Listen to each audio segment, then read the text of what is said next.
ಇವತ್ತು ಖಡಕ್ಗಲ್ಲಿನಲ್ಲಿ ಒಂದು ಎರಡು ಕೋಮಿನ ಜನರದಲ್ಲಿ ಸ್ವಲ್ಪ ಘರ್ಷಣೆ ನಡೆದಿದೆ. ಒಂದು ಧರ್ಮದ ಧಾರ್ಮಿಕ ಮೆರವಣಿಗೆ ಇತ್ತು. ಅವರದು ಒಂದು ರೂಟ್ ಅದರಲ್ಲಿ ರಿಟರ್ನ್ ವಾಪಸ್ ಹೋಗುವಾಗ ಮೆರವಣಿಗೆ ಹಳೆ ರೂಟ್ನಲ್ಲಿ ಹೋಗಿದೆ. ಬಟ್ ಕೆಲವು ಹುಡುಗರು ಬೇರೆ ದಾರಿಗೆ ಬಂದುಬಿಟ್ಟಿದ್ದಾರೆ. ಖಡಕ್ಗಲ್ಲಿನಲ್ಲಿ ಎಂಟ್ರಿ ಆಗಿದ್ದಾರೆ. ಅಲ್ಲಿ ಘೋಷಣೆ ವಗೇರೆ ಕೂಗ್ತಾ ಇದ್ರು. ಆವಾಗ ಇನ್ನೊಂದು ಧರ್ಮದ ಹುಡುಗರು ಇಲ್ಲಿ ಯಾಕೆ ಬಂದಿದ್ದಾರೆ ಅಂತ ಕೇಳಿದ್ದಾರೆ. ಎರಡೂ ಕಮ್ಯುನಿಟಿದು ಹಿರಿಯರು ಈ ಘರ್ಷಣೆಯನ್ನು ತಕ್ಷಣವೇ ಎರಡು ಅವರವ್ರ ಕಮ್ಯುನಿಟಿ ಹುಡುಗರಿಗೆ ಅಲ್ಲಿಂದ ಕಳಿಸಿದ್ದಾರೆ. ಇಲ್ಲಿ ಸ್ಥಳೀಯರು ಕಲ್ತುರಾಟ ಆಗಿದೆ ಅಂತ ಕಂಪ್ಲೇಂಟ್ ಕೊಟ್ಟಿದ್ದಾರೆ. ಬಟ್ ನಮ್ಮ ಗಮನದಲ್ಲಿ ಯಾರಿಗೆ ಏನು ಗಾಯ ಆಗಿಲ್ಲ. CCTV ಫುಟೇಜ್ ನಮ್ಮವರು ಕಲೆಕ್ಟ್ ಮಾಡ್ತಾ ಇದ್ದಾರೆ. ಯಾರು ಬೇಕಂತೆ ತರಲೆ ಮಾಡಿದರೆ ಅದು CCTVನಲ್ಲಿ ಡಿಜಿಟಲ್ ಎವಿಡೆನ್ಸ್ ನಮ್ಗೆ ಏನು ಸಿಗುತ್ತೆ ಅದರ ಆಧಾರದ ಮೇಲೆ ಕ್ರಮ ತಗೊಳ್ತೀವಿ.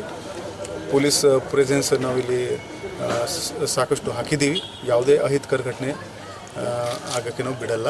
ಮತ್ತು ಎರಡೂ ಧರ್ಮದ ಹಿರಿಯರು ಯಾರು ಇನ್ನು ಸಮಸ್ಯೆಗೆ ಬಗೆಹರಿಸಲಿಕ್ಕೆ ಪೊಲೀಸರಿಗೆ ಸಹಾಯ ಮಾಡಿದರೆ ಧನ್ಯವಾದ.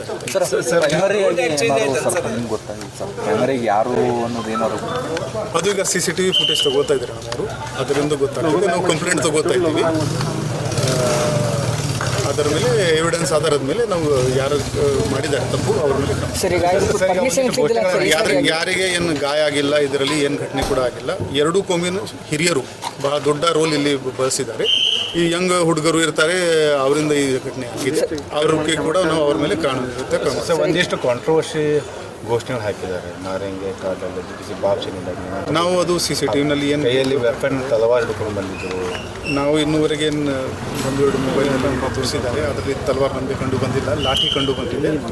ಅದು ನಾವು ಪೂರ್ತಿ ಈ ಬೀದಿನಲ್ಲಿ ಎಷ್ಟು CCTV ಇದೆ ಅದು ಎಲ್ಲ ಚೆಕ್ ಮಾಡ್ತೀವಿ. ಯಾರು ತಪ್ಪು ಮಾಡಿದರೆ ಅವ್ರ ಮೇಲೆ ಕಠಿಣ ಕಾನೂನಿತ ಕ್ರಮ ಆಗುತ್ತೆ. ಸರಿ, ಪ್ರೊಸೀಜರ್ ಇಲ್ಲಿ ಪ್ರತಿ ಸಾರಿ ಆಗ್ತಿದ್ದಿಲ್ಲ ಅಂತ ಇದೇ ಸರಿ ಆಗಿದೆ ಅಂತ ಪರ್ಮಿಷನ್ ತೊಗೊಂಡಿದ್ರೆ ಹೇಳಿದ್ರು. ಅದು ನಮ್ಮ ಗಮನದಲ್ಲಿ ಇತ್ತು. ಟೇಕನ್ ಸಿಬ್ಬಂದಿ ಕೂಡ ಹಾಕಿದ್ವಿ. ಸ್ಟಾಫ್ ಕೂಡ ಇತ್ತು. ಸ್ಟಾಫಲ್ಲಿ ಒರಿಜಿನಲ್ ರೂಟಲ್ಲಿ ಇತ್ತು. ಇಲ್ಲಿ ಕೆಲವು ಹುಡುಗರು ಬಂದುಬಿಟ್ಟಿದ್ದಾರೆ, ಎಸ್ಪೆಷಲಿ ಯಂಗ್ ಹುಡುಗರು.